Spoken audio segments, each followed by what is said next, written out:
रातों रात बदल दिए गए 7 राज्य और 2 केंद्र शासित प्रदेशों के राज्यपाल। ऐसा क्या हुआ, आज हम उस पर भी विस्तार से चर्चा करने वाले हैं। और यहां से परीक्षा में 1 नंबर आपका पक्का आने वाला है, क्योंकि आगामी जितने भी आपके पेपर होंगे, चाहे वो आपके एसएससी हो, व्यापम हो, एमपी पुलिस हो, कोई सा भी पेपर हो, रेलवे वगैरह का किसी भी प्रकार का पेपर होगा, यहां से राज्यपाल उपराज्यपाल किसके कहां पर परिवर्तित किए गए, किसको कहां पर भेजा गया, वो सब परिवर्तित हुए, जिनके बारे में आपसे पेपर में पूछा जाने वाला है। तो आज हम जानने वाले हैं कि ऐसा हुआ क्या कि रातों रात राज्यपाल उपराज्यपालों को बदल दिया। भारत की राजनीति में ऐसा क्यों बदलाव लाया जा रहा है? क्या पश्चिम बंगाल यहां पर जो इलेक्शन होने वाले हैं उसको देखते हुए यहां पे बदलाव किए गए हैं? क्योंकि पश्चिम बंगाल के जो गवर्नर थे उन्होंने इस्तीफा दे दिया। और आपको बता देते हैं, उससे पहले ही आप सभी को बता देते हैं कि यहां पे पश्चिम बंगाल के जो नए गवर्नर को भी बना दिया गया है।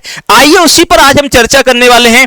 उसी पर हम देखने वाले हैं कि एक साथ 9 राज्यपाल उपराज्यपाल क्यों बदले गए हैं। चलिए भैया उसी पर देखते हैं। तो पहले तो आपको बता देते हैं, थोड़ा सा आपको इंफॉर्मेशन दे देते हैं कि 7 राज्य और 2 केंद्र शासित प्रदेशों में राज्यपाल उपराज्यपालों को बदला गया है और ये आगामी जो पेपर हैं उनमें पूछा जाने वाला है। अच्छा, ये बात ये आती है कि सर इनको बदलता कौन है, इनकी अपॉइंटमेंट कौन करता है, नियुक्ति कौन करता है, किस आर्टिकल से करते हैं? तो देखिएगा, यहां पे सबसे पहले जो राज्यपाल की अगर बात करते हैं तो बेटा ध्यान रखिएगा, अगर हम देखें कि जो आपका राज्यपाल होता है वो राज्यपाल कौन से पार्ट में आता है, तो पार्ट नंबर पहले तो 6 में आता है, जिस पार्ट नंबर 6 का नाम होता है स्टेट, ठीक है, या राज्य बोलते हैं। और जो राज्यपाल होता है वो आप सभी को पता है स्टेट का हेड होता है। राज्यपाल की अपॉइंटमेंट जो है, नियुक्ति जो है, वो भारत की राष्ट्रपति करती है। कौन करती है बेटा? तो ध्यान रखना, भारत की राष्ट्रपति करती है।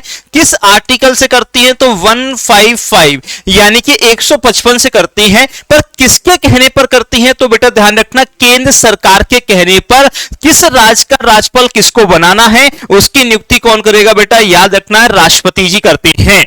इसके बाद देखिएगा, अब बात आती है कि सर कहां कहां पर चेंजेस किए गए हैं। तो लगभग आप सभी को बता देते हैं कि आपको याद रखना है 7 आपको याद रखना है राज्य है और 2 केंद्र शासित प्रदेश हैं, उसकी बात हो रही है। अब पेपर में जो क्वेश्चन आएगा किसको कहां पर बना दिया गया है, तो यहां पे सबसे ज्यादा जो चर्चा में रहने वाला है वो पश्चिम बंगाल है, क्योंकि पश्चिम बंगाल के नए राज्यपाल जो बनाए गए हैं उनका नाम है RN रवि। क्या नाम है बेटा? तो ध्यान रखना, RN रवि को पश्चिम बंगाल का नया राज्यपाल नियुक्त किया गया है। इससे पहले ये तमिलनाडु के राज्यपाल हुआ करते थे, ठीक है।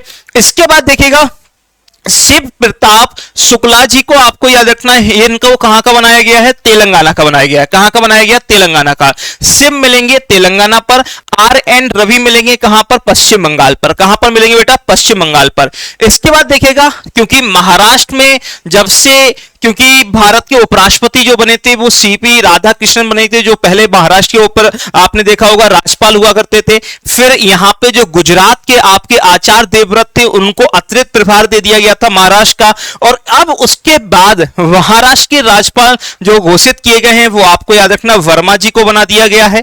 नागालैंड की अगर बात करते हैं तो बेटा ध्यान रखना, नागालैंड की अगर बात करेंगे तो नंद किशोर यादव, ध्यान रखिएगा, नंद किशोर यादव को नागालैंड का राज्यपाल नियुक्त किया गया है। साथ ही साथ क्योंकि बिहार भी आजकल बहुत चर्चा में रहने वाला है, और बिहार चर्चा में क्यों रहा है तो इसका रीजन क्या है? क्योंकि बिहार के जो CM हैं नीतीश कुमार जी, उन्होंने आपको याद रखना है फॉर्म भरा है कहां का? राज्यसभा का, जिससे लगाया जा रहा है कि अब वो बिहार के CM नहीं रहेंगे। तो बिहार के जो नए गवर्नर यहां पे बना दिए गए, CM भी आपको नए बहुत जल्दी देखने को मिलेंगे। कौन बनेगा उसका इंतजार पूरे देश को है कि भाई बिहार का नया CM कौन बनने जा रहा है।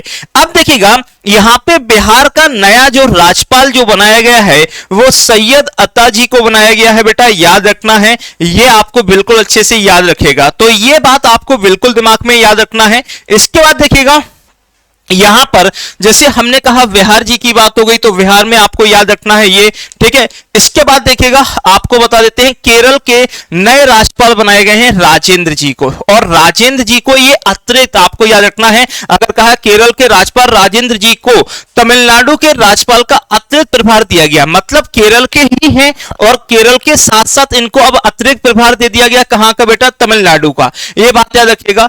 अब यहां पे लद्दाख के जो उपराज्यपाल हैं जो लद्दाख के उपराज्यपाल हुआ करते थे गुप्ता जी, इनको याद रखना है कहां का राज्यपाल बना दिया गया है, हिमाचल का राज्यपाल बना दिया गया है। इस बात को याद रखेगा, ये बहुत इंपॉर्टेंट होने वाला है।